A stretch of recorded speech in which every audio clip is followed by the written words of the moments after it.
Tema: conceptos y categorías. Presentado por Mar Ballester Villena y Carlos Gómez Castañer, del grupo VM de Psicología. Introducción. En primer lugar, definiremos concepto y categoría. Entendemos por concepto la representación mental que conecta nuestras experiencias con el mundo, a modo de conocimientos. La categoría es el conjunto de ejemplos que representa un concepto.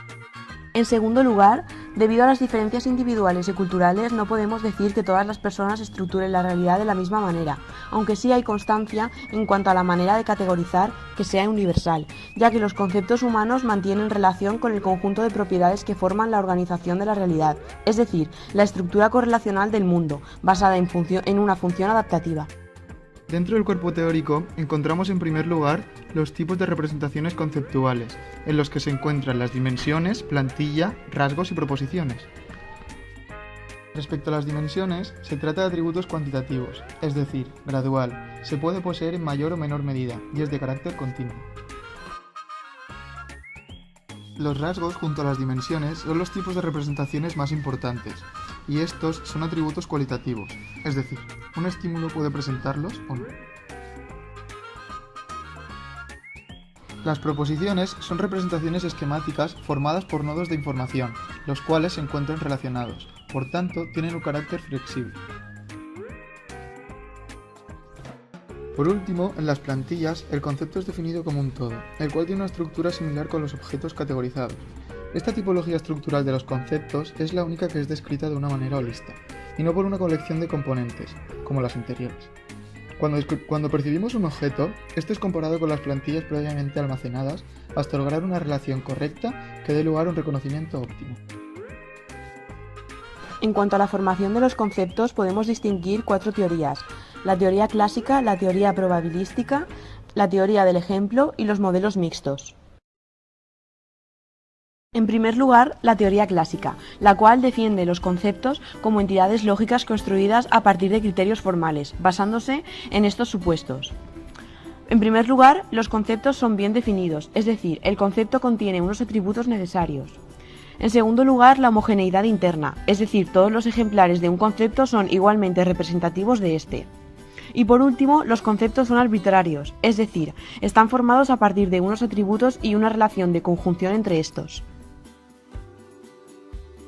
La teoría clásica ha sido criticada debido a que se limita a las propiedades perceptivas. Además, esta carece de validez ecológica, por lo que no proporciona conocimientos importantes acerca de las categorías naturales. Por ello, ha sido sustituida por una perspectiva que resalta el análisis de los conceptos naturales en un ámbito externo al laboratorio. La teoría probabilística, o también llamada teoría prototípica, enfatiza en que los conceptos tienen un carácter difuso y no se trata de entidades bien definidas, tal como defiende la perspectiva anterior. Además, rompe con la idea de que las propiedades de una categoría sean iguales, por lo que afirma que éstas se ordenan según su tipicidad.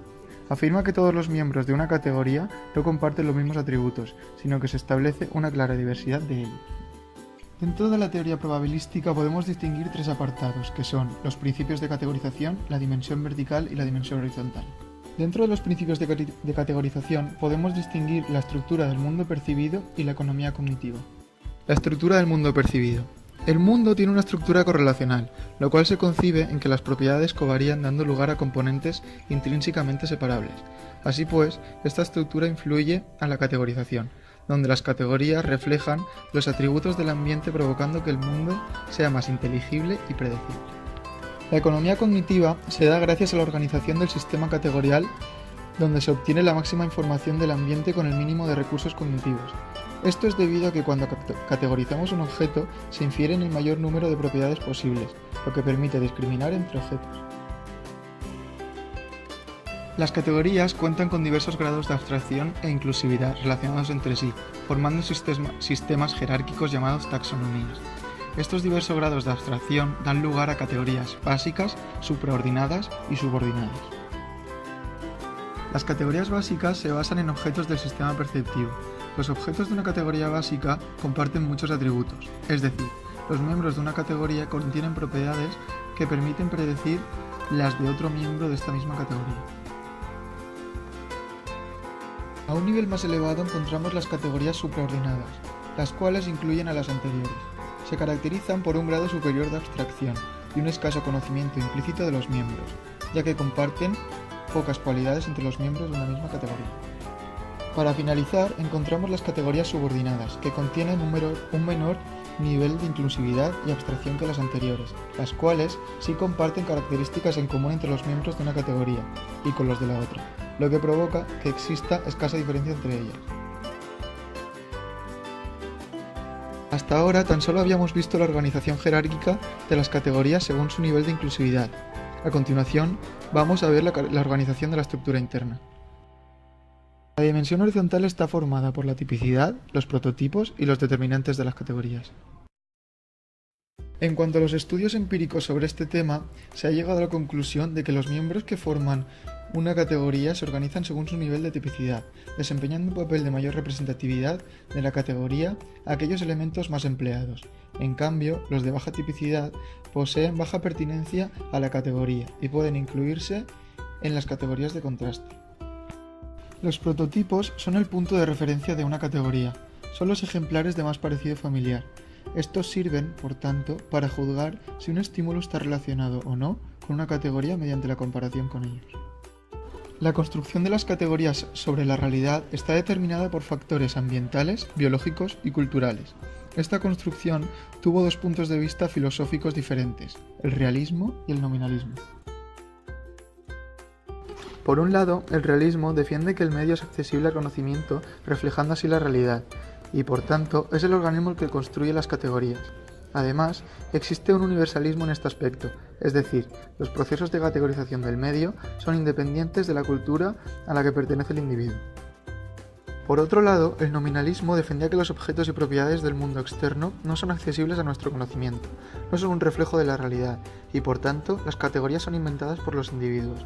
Esto significa que existe relatividad cultural en los procesos de categorización. Respecto a la teoría del ejemplo, los conceptos están formados por múltiples representaciones que la persona puede recordar, y los más típicos son los parecidos a muchos otros miembros de la categoría. En cuanto a los modelos mixtos, resuelven los problemas de las teorías anteriores, puesto que no explican cómo aprendemos los conceptos, sino que combinan la teoría prototípica y clásica y la teoría prototípica y del ejemplo. ¿Cómo se modifican los conceptos? Podemos distinguir entre un cambio conceptual, que puede ser radical o superficial, y una modificación, que puede implicar un cambio vertical o un cambio horizontal. Respecto al cambio conceptual, hay que tener en cuenta que el conocimiento previo interactúa con las metas y motivaciones, aspectos sociales y habilidades del pensamiento, formando así ideas erróneas. Las dos maneras de que se produzca un cambio conceptual. Cambio radical, este es un cambio largo y costoso, ya que se produce una reestructuración completa, y cambio superficial, el cual conlleva enriquecimiento y revisión. Hablamos de modificación conceptual cuando pueden producirse dos cambios. El primer cambio es el cambio vertical, se produce la modificación dentro de una misma categoría, y el cambio horizontal, la modificación se produce en diversas categorías, lo que causa que el proceso sea más costoso. Debemos tener en cuenta que el sistema conceptual humano, a pesar de contar con conceptos tanto metafóricos como no metafóricos, mantiene un carácter fundamentalmente metafórico, cuya estructura se caracteriza por su riqueza y complejidad. Estos conceptos metafóricos necesitan de términos de otros conceptos, comprender y experimentar un específico tipo de cosas en términos de otra. Esto supone una expresión de realidades abstractas, en términos de otros conceptos más concretos. Podemos distinguir tres tipos de clases de metáfora: orientacionales, ontológicas y estructurales. Las metáforas orientativas se caracterizan por estructurar los conceptos de manera lineal, orientándolos con respecto a los ejes lineales no metafóricos, es decir, un sistema de conceptos en relación a otro. Las metáforas ontológicas consisten en la proyección de un estatus de entidad sobre algo que carece de dicho estatus de forma innata. Comprende las experiencias en términos de objetos o sustancias, y pueden dividirse en dos grupos: las metáforas de recipiente y las metáforas personificadoras.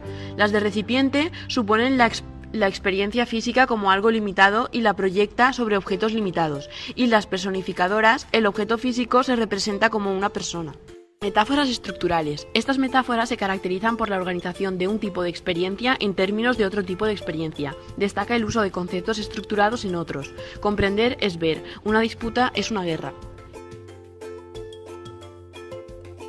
Respecto a las direcciones de transferencia, distinguimos dos ejes, el eje animado-inanimado y el eje concreto-abstracto.